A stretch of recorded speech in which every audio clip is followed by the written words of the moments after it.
चलो आज बनवा छतु भजा। छतु भजा मुझे रेडी कर रखी कंचा लंका, पियाज, छतु, अदा रसुण पेस्ट, टमाटो, लुण आउ हलदी गुंड। तेल पकेवा।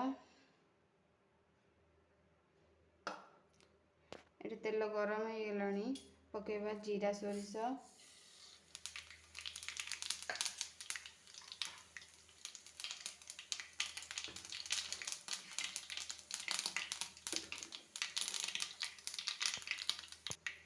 जीरा सोरिष टिके फुटीगला पर पकेवा पियाज और कंचा लंका।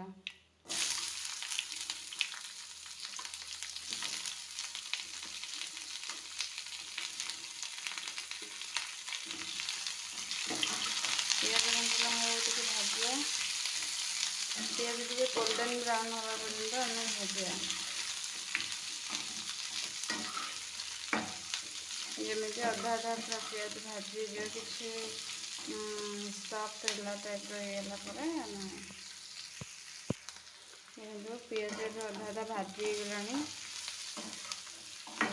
आम पकेवा अदा रसुण पेस्ट, अल्प अदा रसुण पेस्ट जो रखी पकेवा संग टमाटो मत पकेवा।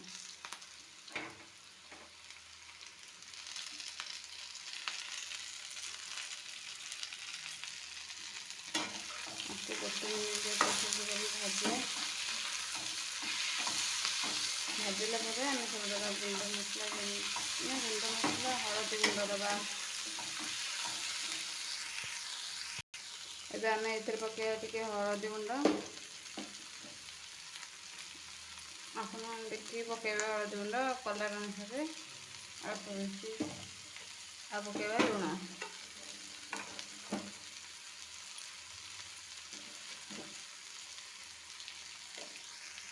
आपको घाटिक आम टे कभर करदा, टे गोटे मिनिट घोड़ेदवा जमी टमाटो टे आम सफ्ट हो।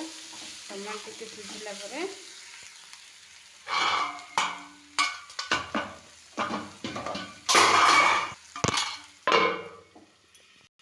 चलो देखिए घोड़न करी देखो टमाटो भी सफ्ट हो गलानी।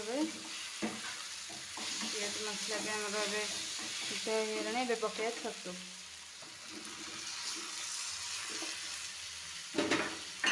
छतु पकईकि भल से मिक्स करिया। मिक्स करके घोड़ेगा। भल से गोले होगा।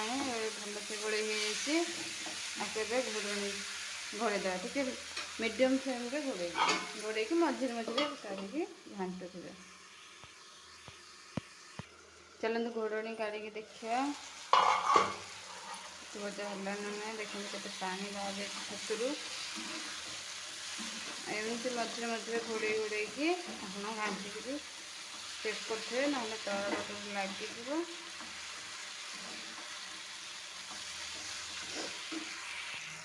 आगे घोड़ेदवा। चलते घोड़नी काटिक देखिए गोटे 2 मिनिट पर आप घोड़नी काटिक चेक करेंगे। जमी मैंने घाटी पानी ना पर्यटन छतुर पानी मजला पर्यटन मझे मझे घाटुए। देखते बढ़िया आमर छतु भजा।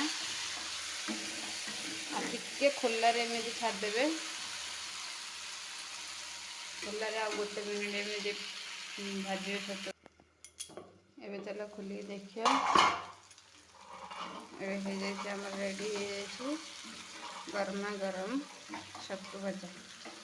देखो आपण मैंने भी एमती घरे निश्चित भाव में ट्राए करूँ आ देखिए बहुत बढ़िया लगे। आपण मैंने ट्राए करेंगे। मो वीडियो जदि भल लगे लाइक करिए, शेयर करिए, सब्सक्राइब करने जमार भी भूलिए। सब्सक्राइब भी करिए।